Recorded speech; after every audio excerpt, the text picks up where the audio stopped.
This meeting is being recorded. Perfect, thank you. You get that lovely little computer telling you it's being recorded. So welcome, good morning. Thank you so much for attending our 2020-2021 Valley Regional Enterprise Network AGM Annual General Meeting. This is not our normal typical time of year that we do hold our annual general meeting. Our cycle was delayed last year due to the pandemic. So here we are again at a non-typical time of year, but we will actually be having 2 annual general meetings in this calendar year. So we will get back to our regular scheduled AGM time in June of this year. And we're looking forward to seeing everybody in person this time. So although this online platform has been extremely useful through the pandemic, we are really looking forward to seeing everybody in person again. So welcome, thank you all so much. I'm going to start sharing my screen now. Let's close a couple of these things.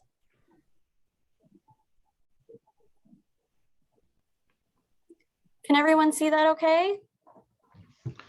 Yep. Yes, perfect. Thank you so much. I am going to turn it into a slideshow. There we go. Perfect. So this is our agenda for today's meeting. We know everyone has, at this point, a lot of Zoom fatigue, so we're going to try to be as efficient as possible with our time with you today. We are recording the meeting, as I mentioned. We will be placing it on YouTube for those that are not able to attend and for any future viewing that anyone might want to look at it. Before we begin, the Valley Wren acknowledges that we are in Mi'kma'ki, the unceded territory and ancestral homeland of the Mi'kmaq Nation.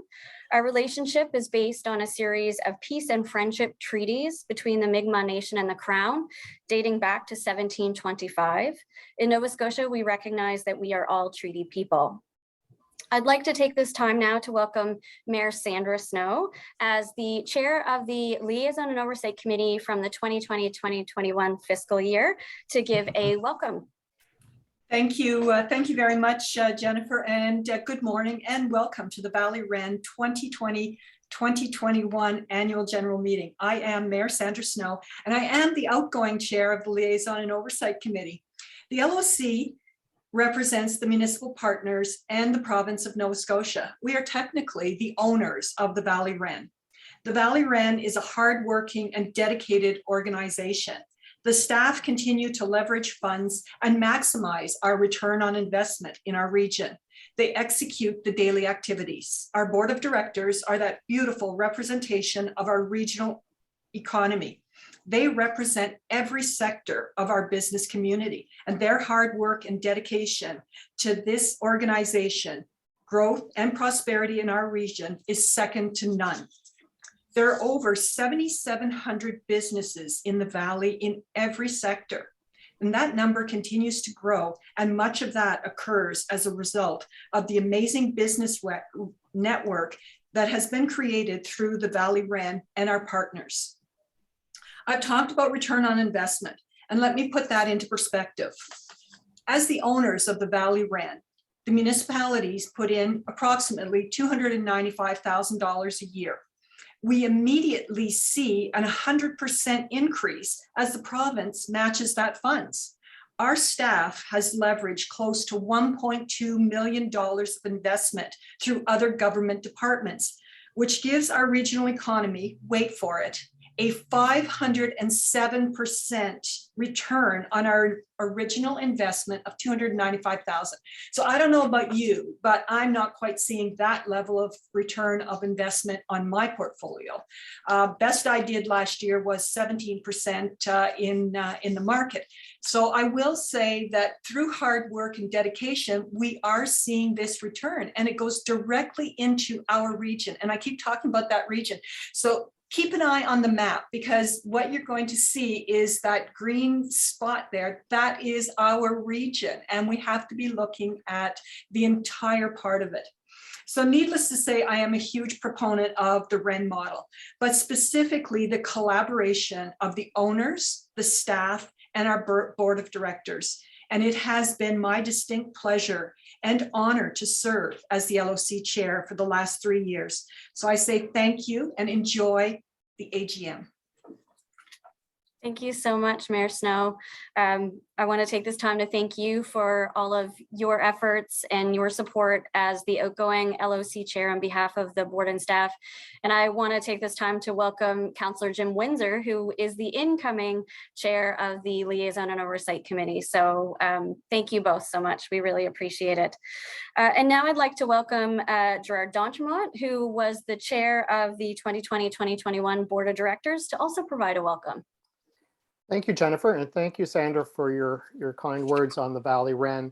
And I am the outgoing chair of the Valley Wren, but still on the board of directors. So thank you for having this opportunity to speak with you today. So 2 years ago, last week, I, like many on this call, started working from home due to the onset of the COVID-19 pandemic. Quickly, the Valley Wren focused on the importance of community, collaboration, and innovation, creating 3 distinct groups that brought together local leaders, service providers, and workforce practitioners to ensure the continuancy and resilience within our region. These 3 groups allowed for real-time flow of information on funding programs to support businesses and the region. Education providers like NSCC and Acadia Centre for Entrepreneurship collaborated to help business operators navigate the changes that were happening, and were able to direct individuals to programs and support their businesses. In fact, I think we even had some individuals start new businesses during the pandemic, which probably is unheard of in many parts of this province. As we navigated the COVID-19 pandemic, the Valley Wren saw an opportunity to deepen our relationships with the federal funders. This relationship allowed us to pinpoint areas that required support, and as we realized that the region was experiencing growth rather than detraction. As plants in North America were shutting down, some plants were picking up business in our region, and labor and childcare became an issue. The Valley Wren was able to react and support these businesses. As 2020-2021, as we enter the 2021-22 fiscal year, these advances provide insight into how our community can become more resilient. And I just like to personally thank the federal funders for their support of the Valley Wren, because like Sandra said, I think that just the lens that was put on our region has been fantastic in helping support our future growth. And I think that we're well positioned in this next fiscal year to make things happen. So thank you for allowing me to speak. Great. Thank you so much, Gerard. Much appreciated. And thank you for your time in the chair role as well. And unfortunately, our current board chair, Paul Dixon, was unable to attend due to a last-minute scheduling conflict, but you'll get to meet him in person. So thank you so much for your efforts as well, and all of the other board of directors who are here with us today. So on behalf of staff, I want to welcome you to our AGM, and I would be remiss without introducing our current Valley Wren staff. So Rochelle Brown-Moredin, who is our Economic Development Officer, Taylor DeVries, who's our Connected Program Coordinator, Crystal Remy, who's our Communications and Executive Support, and Bernell Lyons, who is our Business Now Officer. Thank you so much for your dedication and passion for the growth of the Annapolis Valley region.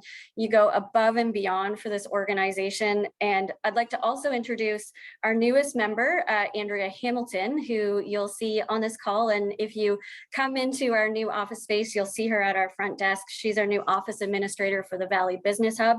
And she's just over 1 week in her role. So she's brand new with us. I would also like to mention 3 other staff from the 2021-2021 fiscal year, or 2020-2021 fiscal year. Jennifer Yansuni, who worked on our Connector Program Coordinator prior to Taylor, and Megan Hancock and Dan Surrett, who worked on our Regional Economic Recovery Task Force initiatives. I'd like to acknowledge the elected officials who were able to be with us today. Some of them I did not see attend, but I'm going to read them anyway. Mayor Peter Matart, Mayor Sandra Snow, Mayor Wendy Donovan, Deputy Mayor Emily Lutz, and Councillors June Granger, Paula Huntley, Lexi Meisner, and Jim Windsor, as well as the Honorable Keith Irving, MLA for King South. So the Valley Wren was incorporated in 2014, and we are funded by several municipalities whose logos are on the screen, and First Nation community, whose contribution, as Sandra mentioned, is matched by the province of Nova Scotia through the Department of Economic Development. Our municipal and First Nation funding partners include Glooscap First Nation, the municipality of the County of Kings, West Hants Regional Municipality, and the towns of Berwick, Kentville, and Middleton. The Valley Wren is also governed by a liaison and oversight committee made up of representatives from our funding partners in the province of Nova Scotia.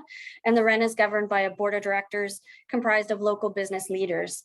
Thank you to all of our funding members, the liaison and oversight committee, and our board of directors. You all should have received a link to an electronic copy of our annual report via email this morning. If you didn't, please let us know and we'll ensure that you do get a copy. But I'm happy to take the next few slides and present some highlights from 2020, 2021 with you now. So for Supports for Business, we provide in-depth support to businesses through our Business Now program that are customized to the needs of the businesses that we work with. Resource navigation was by far the most popular support that we provided to businesses, along with more specific, unique support to the business, information and navigation to funding programs, and supports for COVID-19. In total, we worked with 83 Business Now clients, providing them with in-depth support. Of those clients, 55% were established businesses, 41% were startups, which we classify as less than a year old, and 3% were community interest companies. We also provided 2 specific COVID-19 programs. In partnership with the municipality of the County of Kings, we initiated a business retention and expansion program that began in September of 2020. Business Retention and Expansion, otherwise known as BRE, is a structured, action-oriented, and community-based approach to business and economic development by supporting local businesses to grow, create jobs, stay in the community, and collect business and market data that support economic development planning efforts. This program ran into multiple years, and by the end of the 2020-2021 fiscal year, 36 BRE interviews were conducted and outreach to 372 businesses were done using multiple methods of communication and follow-up. We also partnered with the other Nova Scotia regional enterprise networks on the Virtual Advisor Program, which is a program that matched qualified businesses with experienced professionals, free of charge, representing a full range of disciplines willing to share lessons and best practices virtually to businesses in our region. So collectively, through all of the programs and projects and supports that we did through 2020-21, we engaged a total of 882 businesses. Sector supports, we worked on a number of projects. In early 2020, we created a cross-functional team consisting of skilled industry professionals from local manufacturing facilities and industry support. They combine their expertise to explore and brainstorm a challenge for a local manufacturer or producer. 2 challenges took place in 2020-2021. We also began working with NSCC on the development of a contemporary leadership and manufacturing training program. We administered a survey of local manufacturers to gauge their needs and secured funding from ACOA for the development of this program.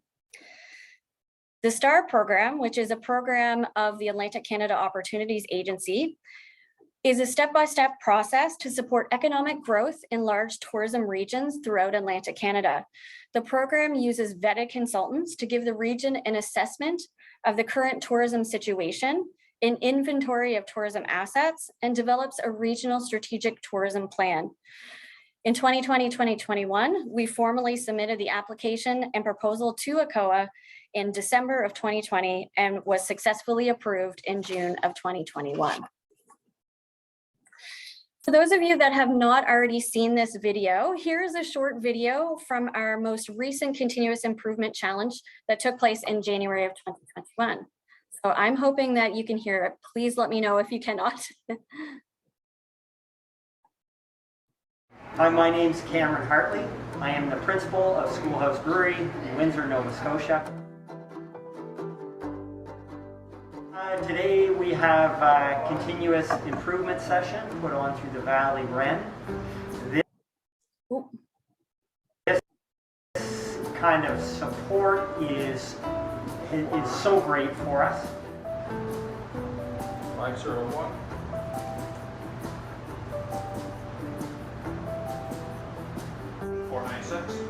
That was a good run. That was not.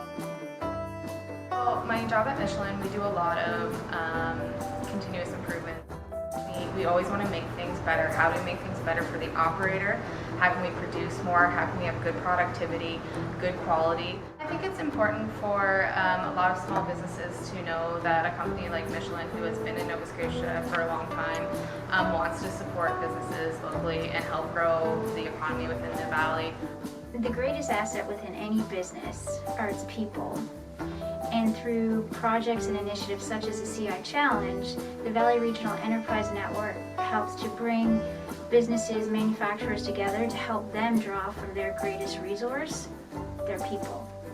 The amount of knowledge and ideas we've had with this team has just been so valuable, and it's going to really make us a stronger business moving forward.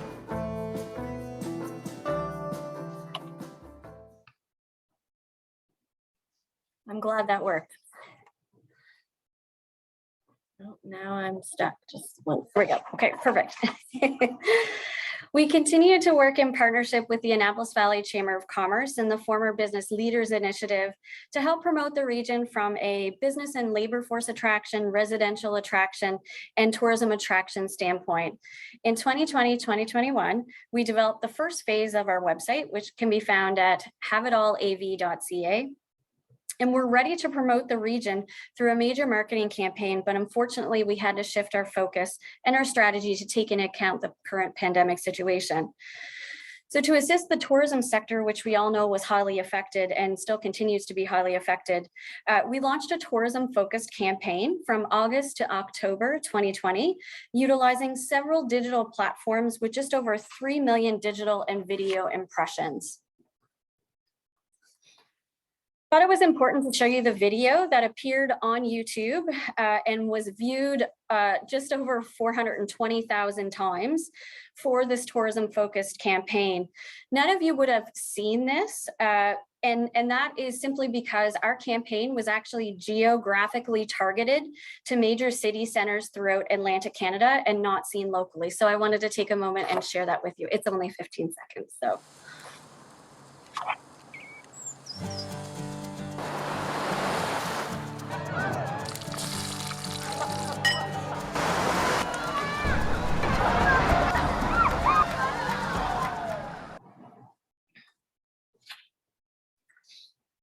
The Valley Connector program works with newcomers and recent post-secondary graduates to help grow their professional networks. The program addresses local workforce needs by bringing together emerging talent and established professionals in the region. During 2020-2021, the program was slowed by COVID restrictions, mandated lockdowns, students unable to be on campus, and a number of other issues, but pivoted to offering online workshops and presentations. This program is 100% funded by the province of Nova Scotia.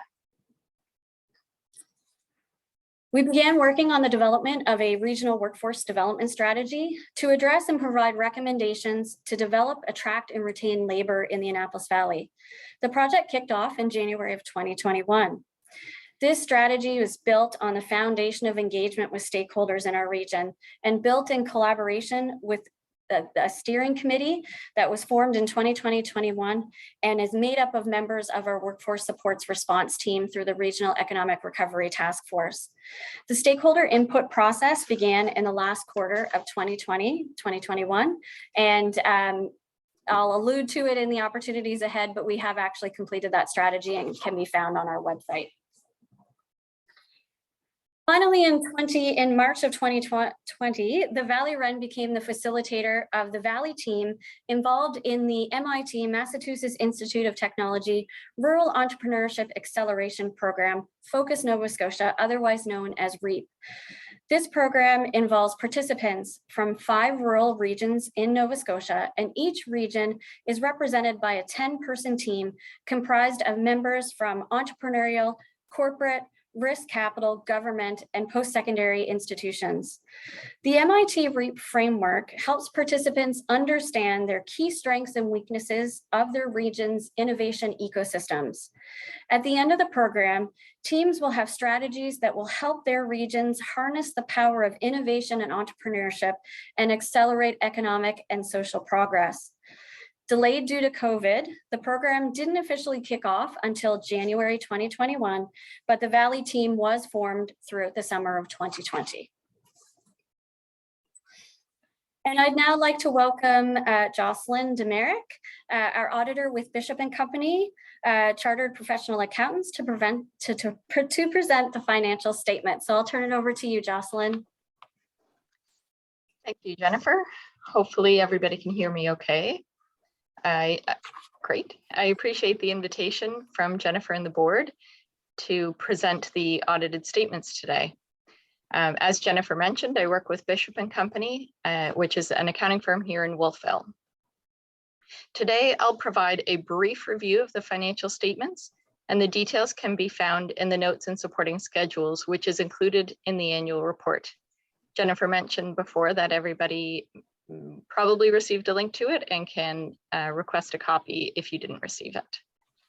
I'll begin with the independent auditor's report, which is found on pages 2 and 3 of the financial statements.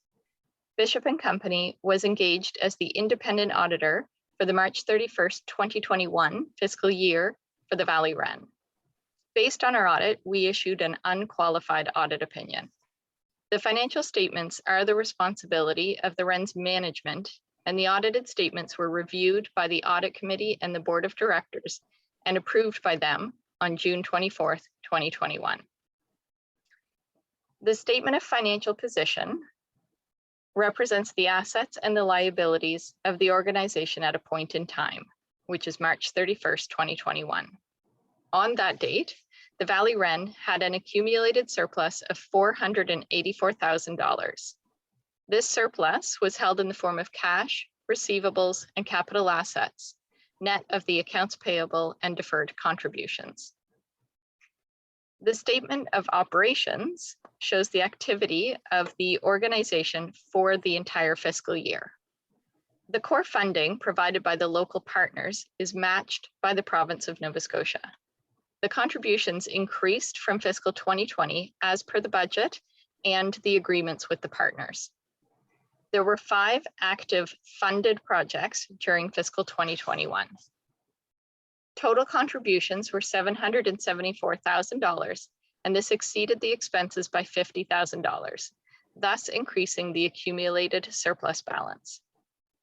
The largest component of the expenditures is for human resources, and this category includes all the staff time spent on economic development activities throughout the fiscal year.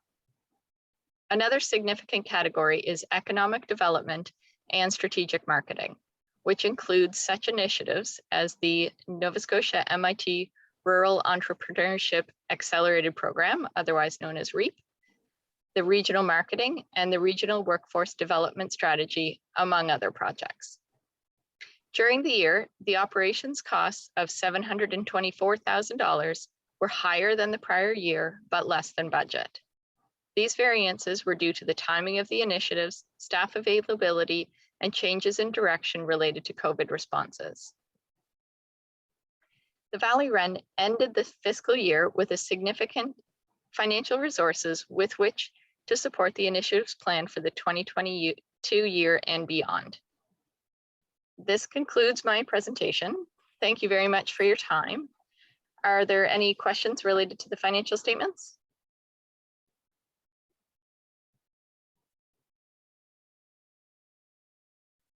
I don't see any hands. I'll turn it back over to you, Jennifer. Thank you so much, Jocelyn. Really appreciate it. And I just want to say on behalf of the staff, it's been so excellent working with you and your team at Bishop's. We've got this down to a seamless process now, so I really appreciate all of your effort and support with us as well. So thank you, Jocelyn. Thank you. So I'd like to take a moment to talk about our regional economic recovery efforts through 2020-2021 and how we have focused our attention to supporting the region through this pandemic. 2020-2021 was a year unlike any other, but luckily RENs are ideally equipped to pivot and adapt to fast-paced changing circumstances. We aptly and quickly shifted our focus to help mitigate through the challenges of the pandemic. We really saw 3 phases, especially in the beginning.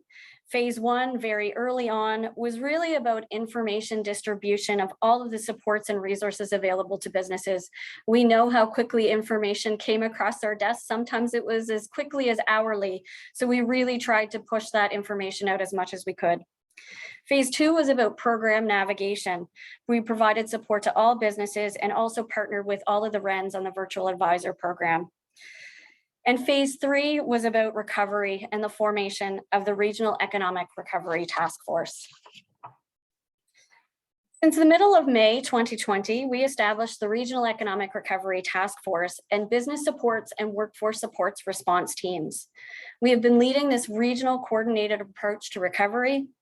We created a recovery structure, collaborated with stakeholders on the creation of a regional recovery plan, and we've been implementing that plan since June of 2020.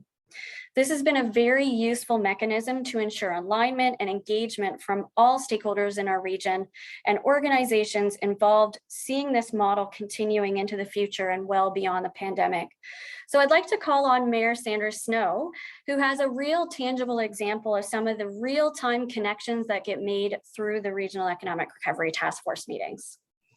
Jennifer, again, thank you for the opportunity to speak to this group. So one of the things with this group, particularly as a mayor, all of the mayors were invited and our CAOs, and we had access to all the other government departments and the things that they were doing. One of the ones that really hit hard was people's requirement to pivot and to go digital. And, you know, our NSBI really rose to the occasion. And what they had was something they called Going Digital, and they were offering 50% of the cost of developing a website or buying new equipment up to $10,000 in a grant. Well, I'm going to tell you that I didn't get my coat on fast enough after that afternoon. And I was downtown talking to every single one of our merchants and saying, look, this is available. This is the website. Go there. I said, if you need any help, call Sean. And so I handed out his website. I know it's not his website, but the NSBI website and his phone number. And we actually, I got feedback from 2 of our downtown merchants. One of the merchants had already created his website, so therefore was not eligible for the funding for that. However, he was eligible for new computer equipment. Another one of our downtown merchants was looking at going to a point of sale using Square, and the entire system, she got the funding for it. So it was, you know, it was absolutely incredible. And then a few weeks later, we were down in Lunenburg, and I stopped in and chatting with this young woman, asked her how things had been. And she said, well, you know, we have to have a website to sell. And I said, have you heard of this NSBI Going Digital program? She said, I've never heard of it. So I'll pull out my business card. I write down Sean's phone number on it. I had it off the top of my head. I don't know what it is now, Sean, but at the time I did. And, you know, the NSBI link. And the thing is that it was so easy for people to use. And, you know, and I have to say that this was one of the really great things, is that it put us into touch with these other government departments and what they were doing. You know, typically we get the plethora of emails that are telling us about things, and, you know, you have to go to the website and look it up. But all of a sudden, you know, you're sitting in a Zoom meeting, which is not perfect. But in this case, it was perfect, because we had the opportunity to listen and to hear what each one of them was saying, and then to ask questions about how you access this thing. So I have to say that, you know, in terms of pivoting, our REN had it all in spades. Like we we rocked this one. And you know, and the information that went back to our community was absolutely incredible. So I really want to thank our other government departments for being there for us. And you know, as mayors, it's sometimes there's just so much stuff coming in, but this was so digestible and so usable. So again, I just thank you for it. And you know what, we don't meet as often, but we continue to meet, and it gives us all an opportunity to back brief each other on, you know, what's happening in our town, because the regional growth continues, and our area is just putting it out of the park. So thank you, Jennifer. Thank you, Mayor Snow. Appreciate it. Throughout the pandemic, the Regional Economic Recovery Task Force has seen and discussed a number of regional issues and challenges. So instead of going into in-depth detail in terms of what we actually worked on for activities, I want to actually talk about some of the challenges and issues that continue to get discussed through the task force. And they really can be boiled down into 4 key theme areas. Infrastructure is the first. We all know internet and broadband was a dominant topic, especially as more and more employees and students were forced to work and study remotely. We worked with Develop Nova Scotia, the organization tasked with the Internet for Nova Scotia initiative, and local municipalities that are working on internet initiatives to push out as much information out and updates to the community on their internet initiatives. Housing also became another dominant topic as Nova Scotia became a hotspot as one of the most safe places in the country through the pandemic. As interprovincial migration grew, so did the need for more inventory, more labor for skilled trades, and a myriad of other complex issues that we continue to hear from businesses in our community. Childcare was another dominant theme area for the task force. As mandated lockdowns and isolation requirements forced employees to shift and work from home, the lack of providers for shift workers in our region, the decrease in childcare spots, the need for more employers, more providers, and et cetera, were all issues identified and brought forward more to the forefront through the pandemic. Caregiving work primarily shouldered by women also came to the forefront as a challenge as women with caregiving responsibilities were kept out of the workforce. We created a finding a childcare guide in the Annapolis Valley for employers to distribute to employees to help them find childcare within the region. And we also began discussions on a future project in conjunction with Peer Labs. Labor, again, was another issue, and it already was prior to the pandemic, but the pandemic really expedited the challenges and issues related to labor. The highly affected sectors were impacted greatly, such as tourism and hospitality. Remote working changed the face of business as well as the Great Resignation. We hosted multiple online brainstorming sessions with major sectors and small businesses. We recorded information sessions with workforce support organizations. We did a session on wage subsidies and how to hire students, and many others that can be found in our annual report.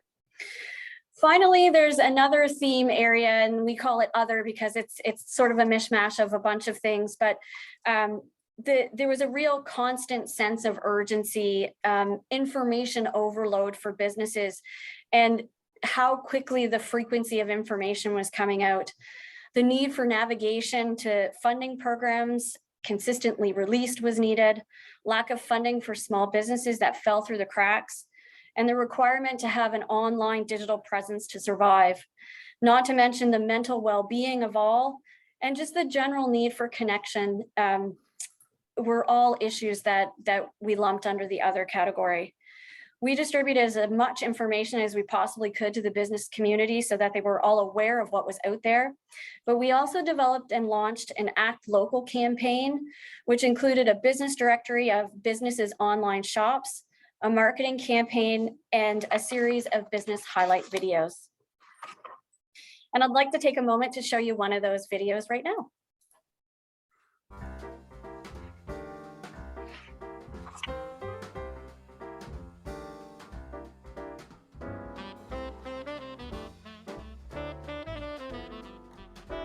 If you can't tell, it was at Christmas time. My name is Carol Kay, and I am the owner of Cinnamon Creek in the We started our store in Bridgetown in 2006, and then we added a second store in Middleton, and eventually closed the Bridgetown store, but then opened in Greenwood. So we have 2 stores. We've noticed since COVID started, when we initially shut down for 2 months, but then after that, there was a huge influx of local support. People from all over Nova Scotia, just doing day trips, but also people locally, just supporting locally. That's been a huge game saver for us, and actually increased our sales probably over normal of what they would have been even without tourists this summer. So it's really appreciated. And of course, when we are supported locally, we also in turn support locally. So of course, everyone wears masks that come into the store, and we still maintain the 6 feet distance, and we ensure that everybody hand sanitizes when they come in the store as well. And we often are cleaning counters and high touch areas, bathrooms. So that's what we've done. At Local in the Annapolis Valley today.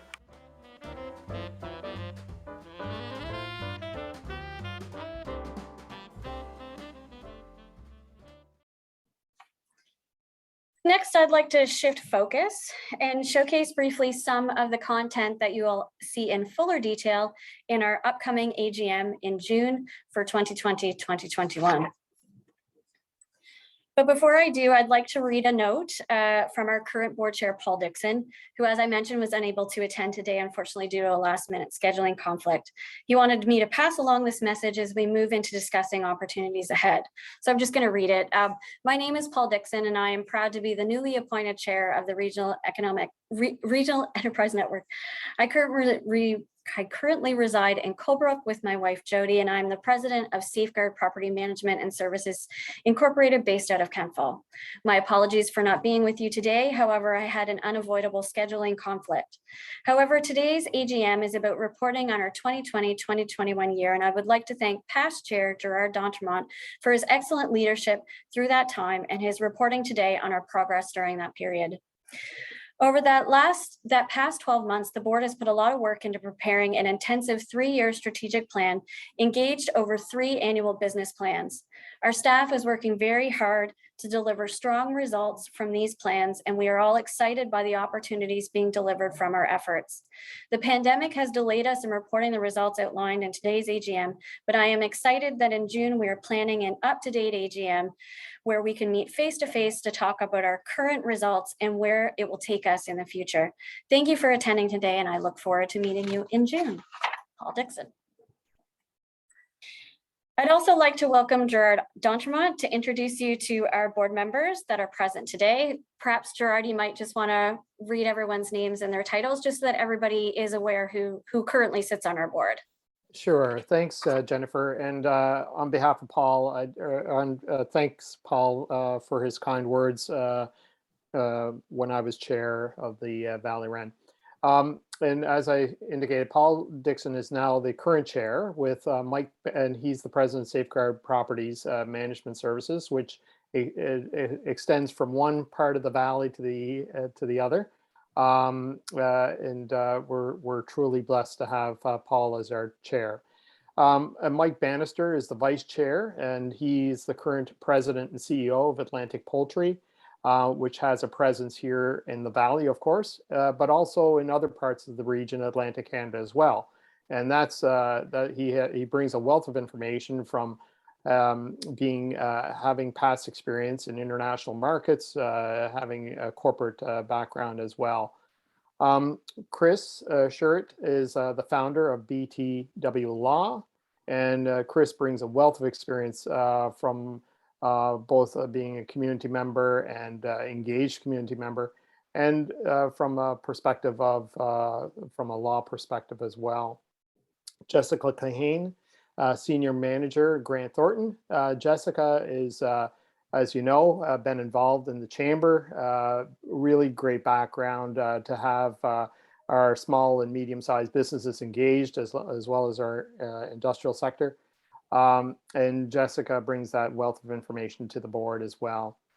Susan McDougall. Susan is the CEO of Windsor Elms. Also very active in other agencies like Acadia, being on their board and being on the board of the Nursing Home Association of Nova Scotia, I believe. And she is again a very engaged community member. We really appreciate her insights into how to navigate external funders and that sort of stuff as well. So she brings a wealth of information. Ashley Crocker is the Director of Finance at Gluskab Ventures and Gluskab First Nations. Ashley is just a wealth of information when it comes to our financial side, but also just as a board member, she has a broad perspective of integration and bringing communities together. So Ashley, we really appreciate having her here as well. Stephen Shaw, Executive Director of Hants Kings CBDC. Stephen's been really critical as part of the strategies that we've put in place, the regional strategies, support networks, and able to help bridge the divide or the gap between federal funders, provincial funders, bringing us information in real time. Stephen was instrumental during the pandemic of having funding available, or at least we're able to work with him through navigating funding opportunities. And finally, Bob Gaudette. He's the former production manager of Michelin, but I understand he's always looking for opportunities. And Bob has just been one of those people that I rely on a lot, or I still do. He brings very unique perspective from a major plant, a Michelin in our region, but also has that analytical ability to analyze what's actually happening and what can we do better, and very innovative mindset. Bob was instrumental in the CI Challenge and moving that to being front and center with ACOA and leveraging funds from ACOA to make that happen throughout our region. So on behalf of the past board and the current board, we just like to thank you for, I'd just like to thank you for all your service as board members. As Sandra said, Mayor Snow said, this is a very dynamic board and brings a wealth of information and opportunity for our region. So on that, I'll pass back to you, Jennifer. Thank you, Gerard. Appreciate it. And Gerard is the Community Innovation Lead for the Nova Scotia Community College. I'll introduce you, Gerard. So in 2021-2022, we are working on the following key initiatives. We will redevelop our regional marketing website. We had a phase 1, and this is sort of our regional marketing website 2.0 in 2021-2022 to be a more robust, user-friendly, and engaging website. The new website was launched in December of 2021, and you can see a screenshot of one of the pages here. The formal MIT REAP Focus Nova Scotia program will be completed in 2021-2022 with 2 workshops that took place in April and September of 21 and program finale in February of 2022. The Valley team will continue to refine its must-win battle or project throughout the next fiscal year. The STAR program will officially launch in 2021-2022 as formal approval was confirmed in June of 2021, with the launch taking place in the fall of 2021. The regional workforce development strategy will be completed in 2021-2022. MDB Insight, who was contracted, will conduct a labor market profile and supply demand analysis and complete a series of critically important stakeholder engagements to inform the strategy that includes surveys with employers, job seekers, high school and post-secondary students, telephone interviews with employers, stakeholder interviews, key informant interviews, an education and training roundtable session, and a community validation session. The Valley One will also complete a new strategic plan in 2021-2022. The results of this project will guide our work over the next 3 years. And finally, I'm actually sitting in our new Valley Business Hub. We did locate to a new office space, a co-space with the Annapolis Valley Chamber of Commerce and the Hans King CBDC. And we are so excited and so looking forward to the synergies and opportunities that get created as a result of this co-location. So I'm going to end there. You've probably heard me talk enough, as well as everyone else, and that really concludes our presentation. I'm going to stop sharing my screen, and I'm going to open it up to any questions that anyone has. Feel free to either write them in the chat, use the hand emoji, or put your hand up and simply ask away. I know that was a lot of information in a short period of time, and even more in-depth information can also be found in our annual report.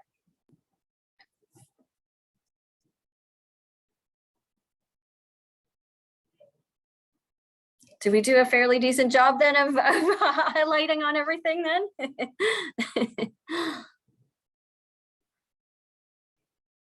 Okay. I just have a Yeah, go ahead, Councillor Granger. Thank you. Thank you for the invite today as well. I just kind of wanted to point out that diversity is a huge part of economic development. And I noticed in your regional economic recovery task force structuring, there's workplace support for immigration support. But I notice in most of the marketing material and even within the screen that I'm looking at right now, not a lot of diversity going on, which doesn't just necessarily mean people of color. It also means LGBTQ2S. It means people with disabilities. So I'm wondering if that's part of the more engagement in your 3-year plan. And if you could speak to that just a little bit. Thank you. Absolutely. Yes, the answer is yes. It is in our new strategic plan to be more intentional about that. I don't have the strategic plan in front of me, but I'm also very excited about working more closely with the Diversity Kings. We were featured in the one of the videos that was created, and I can see a lot of alignment in terms of what they're doing as well. So on the Regional Economic Recovery Task Force, we do have VANSDA sitting on that, as well as the immigrant support organizations in the region like ISANS and YReach. They are all active members of our workforce supports response team, so that we are making sure that all of their programs and are also being distributed, and we try and share that as much as we can on social media as well. Any of the projects that we have on the go right now, and I don't want to allude too much into what we've been working on in 2021-2022 until June, but the project that we are working on with Peer Labs called Taking Care of the Valley, we want the diversity sitting around that table. So we want individuals with disabilities, we want individuals from the African, Nova Scotian and immigrant communities, First Nation communities. We want not just geographic representation on working groups that are working on any of the projects that we have, but we also want to have diverse people sitting around those as well. So we're trying to be intentional about making sure that those working groups on the projects that we have are made up of those individuals, but happy to have, if there's any other feedback or ways that we can do that even more, happy to have a conversation about that. Great, thank you. In the name of diversity, happy St. Paddy's Day, everybody. Thank you so much. Go ahead, Jim. Oh, you're on mute.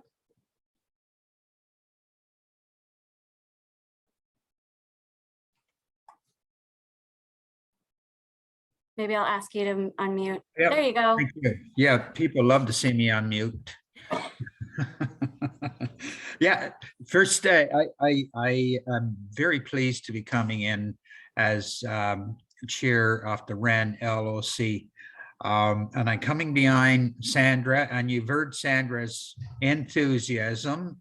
And I believe I'm just about as enthusiastic for the REN as Sandra is. And she has offered to walk with me for a while because I'll need that. And I'm very pleased also to have the other members of the REN there who have some time on the REN LOC.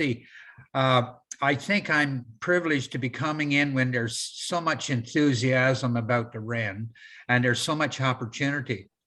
I was reflecting when Jennifer was outlining the accomplishments for that year. And it must have been tough, Jennifer, setting yourself back in time and trying to not jump into all this time that has happened between the year in we're reporting on and now. But when I reflect that all those things were happening during COVID, it was, I thought it was incredible because there was a lot of public engagement required to produce these things that have been produced. But what I was really pleased with as well was the role that the REN took in the COVID scenario. So it was not only hampered by COVID, but it was an agent of relief and help and assistance during COVID. So speaks highly to the value of the REN. So I'm really looking forward to going forward and working with Jennifer, the administration, and Paul Dixon and the board. We're one of the three strands the LOC is. So all of us working together is really going to make things pop, is the word that Mayor Snow uses here in the Valley. Thank you. Thank you, Jim. Really appreciate it. We're excited to have you as incoming LOC chair and looking forward to working more with you as well. Any other questions before we give you back an hour? Everyone loves to have that. We know everybody, these, you know, I've heard people refer to these Zoom meetings as Hollywood Squares. So I know that by this point, we're all kind of tired of them. So we wanted to try and keep this as short as possible for everyone. So I'll have a last call for questions, and otherwise we'll let you go. Just thank you for a job well done in organizing. Oh, thank you. So again, I want to take this time to thank all of our funding partners, our board of directors, our staff, all of our local stakeholders, partners, and businesses in our community. I really want to just thank everybody. The power of collaboration and partnership is so real here, and it